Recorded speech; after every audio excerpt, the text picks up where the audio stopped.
Olá, tudo bem com você? Que bom que você está aqui comigo em mais um vídeo, em mais uma semana, mais uma vez. Essa semana, o assunto do momento nas redes sociais foi em torno do ator Paulo Gustavo, que teve o seu quadro de saúde agravado por causa de complicações do Covid-19, levando o ator à morte. Seu trabalho mais conhecido foi o filme Minha Mãe é uma Peça, dentre outros filmes e séries que o ator roteirizou. Muita gente orou e rezou pelo ator nesses momentos de dificuldade que ele passou. Muita gente, mas muita gente cruel, dentre estas pessoas, pessoas cristãs, tem falado muita coisa ruim sobre Paulo Gustavo. Sobre suas opções, sobre os seus gostos, o seu jeito, sobre os seus trejeitos, sobre a sua vida que passou.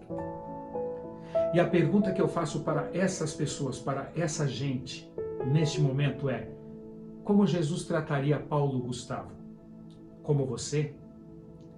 Antes de entrarmos no assunto, eu quero convidar você para acessar as minhas redes sociais e se inscrever nos meus canais, ok? Lá você vai acompanhar todo o nosso conteúdo, tem alguns vídeos que a minha esposa colocou para as mulheres também, tem as nossas músicas, lá você pode curtir as nossas músicas, ouvir. Entra lá e se inscreva. Eu sempre digo, e vou sempre repetir, faça como nós.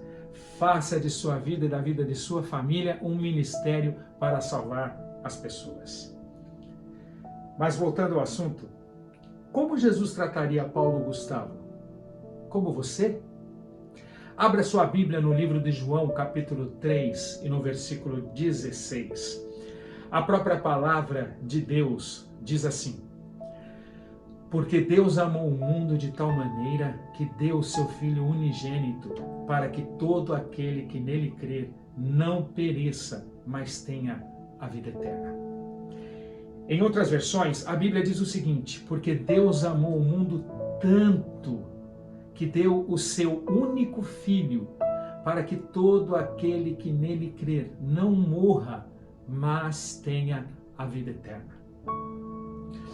Muita gente tem publicado coisas horrorosas sobre o ator Paulo Gustavo, agora que o seu nome está em foco por causa do agravamento de sua saúde que o levou à morte. Pessoas cruéis e preconceituosas, e muitas delas cristãs, que eu conheço e que não conheço também, têm falado coisas pouco cristãs sobre ele.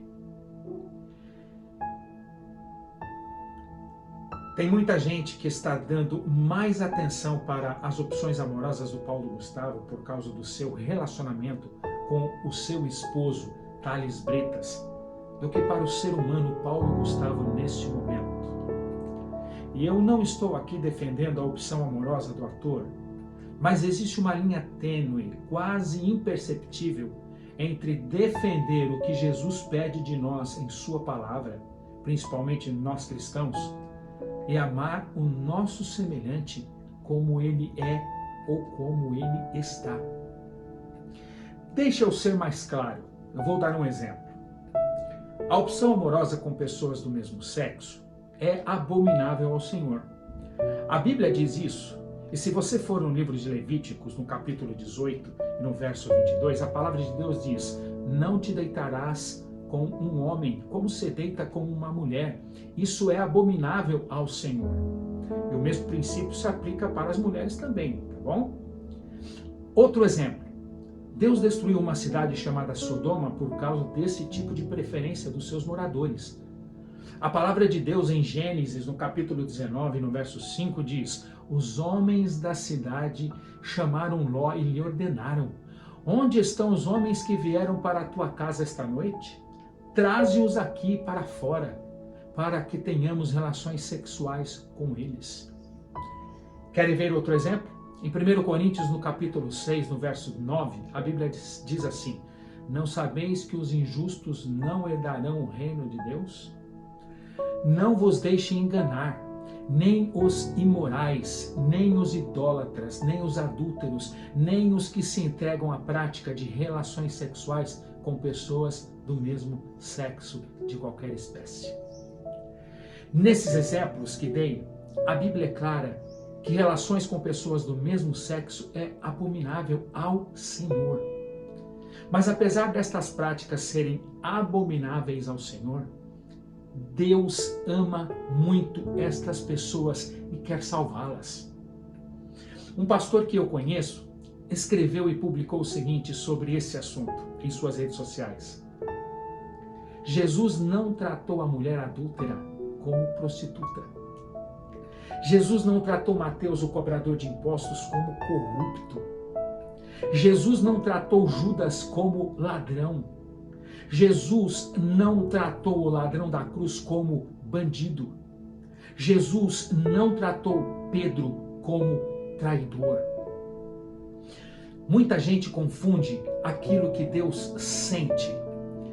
Deus sente nojo do pecado, mas Ele ama profundamente o pecador. Você pode não aceitar o que o seu filho ladrão faz para ganhar a vida, mas tenho certeza que mesmo ele fazendo algo tão errado que vai contra os seus princípios, você não deixa de amá-lo. O mesmo Jesus que curou os cegos, fez andar aleijados, que resgatou as prostitutas, que reabilitou ladrões, está à disposição para operar o impossível na vida de quem quer que seja. Jesus é o Criador e o Recriador da natureza humana. Ele quer e pode dar um novo começo e um novo coração a qualquer um. Pesquisas revelam que há uma interrogação sobre quais fatores causam o desejo de pessoas por pessoas do mesmo sexo. Pesquisas buscam um possível fator biológico que seria transmitido pelos pais à criança, mas até agora não se comprovou diferença nos cromossomos dos homos e dos héteros. Para Anthony Storr, psiquiatra e psicanalista inglês, existem poucas provas que confirmam a ideia de que existam fatores constitucionais inatos ou perturbação das glândulas endócrinas como explicação para preferências amorosas de pessoas do mesmo sexo. Para ele, essas pessoas não nasceram, mas adquiriram essas preferências por causa da influência emocional que estiveram expostas durante sua primeira infância.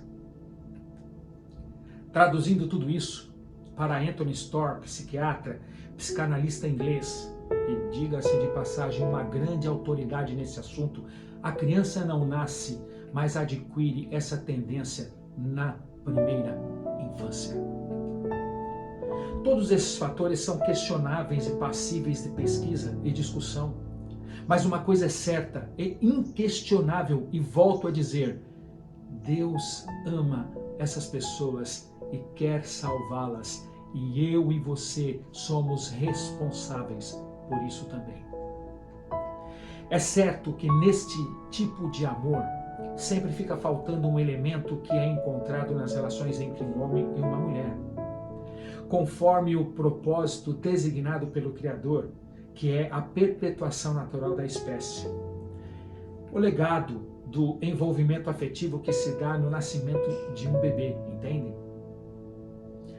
É muito difícil para uma pessoa que se relaciona com pessoas do mesmo sexo modificar o seu estilo de vida, mas é possível.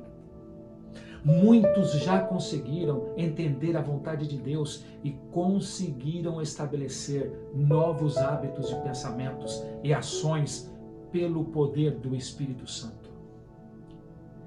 Deus está à disposição. Inúmeras promessas de sua palavra confirmam a sua disposição para perdoar e seu poder para transformar. Agora eu quero falar um pouquinho para os pseudo-cristãos. Nossos amigos que gostam de pessoas do mesmo sexo precisam que você ensine a eles a vontade de Deus. Depois, eles precisam de apoio, aceitação, compreensão e compaixão em lugar de atitudes comuns de rejeição e desprezo.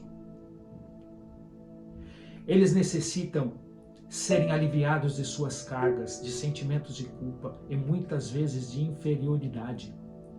Ajuda muito informá-los que eles não são maus pelo seu modo de viver e que Deus os ama e muito. Muitos precisam da ajuda de amigos sinceros e até mesmo de um profissional qualificado. Muitos podem encontrar encorajamento para enfrentar os seus sofrimentos ao desenvolver a crença de que há um Deus amigo que os ama, que os aceitam e que os amam do jeito que eles estão. Oriente, leve uma esperança real a seus corações. Transmita conhecimento, mostre amor e aceitação, encoraje a mudança, mostre Jesus a eles não somente nas folhas da Bíblia, mas em seus atos. Lembre-se, Deus amou o mundo tanto, tanto, tanto, que deu Jesus para morrer por todos, todos nós. Para você pensar, às vezes é preciso ter mais amor e paciência por você que não entende o amor de Deus e que defende a letra, do que por aqueles que estão se relacionando com pessoas do mesmo sexo e não sabem a vontade de Deus para eles. É preciso nós mudarmos o nosso conceito ao lidarmos com essas pessoas. É preciso deixarmos nossos preconceitos, geralmente ruins, ao lidarmos com estas pessoas. E o mais importante de tudo, é preciso termos o olhar de Cristo por estas pessoas ao lidarmos com elas. Vamos orar? Senhor nosso Deus, nosso Pai, nós pedimos ao Senhor a Tua misericórdia. Pedimos que o Senhor nos dê uma mente que ame as pessoas e que alcance o coração de pessoas que às vezes não sabem que estão caminhando por um caminho errado que o Senhor não deseja que elas caminhem. Nós pedimos ao Senhor que ao encontrarmos estas pessoas que possuem às vezes desejos e opções diferentes das nossas, nós possamos olhar para elas com o olhar de Jesus e amá-las como o Senhor aqui nesta terra as amou. Que nós possamos ser uma luz, um canal de orientação para essas pessoas e que elas possam ter também a oportunidade de salvação. Fica conosco e transforma o nosso coração em nome de Jesus. Amém. Que legal que você ficou comigo até aqui. Um beijo no seu coração. Até a próxima semana. Que você possa refletir em tudo isso que eu disse para você hoje, tá bom? Fica com Deus. Tchau, tchau.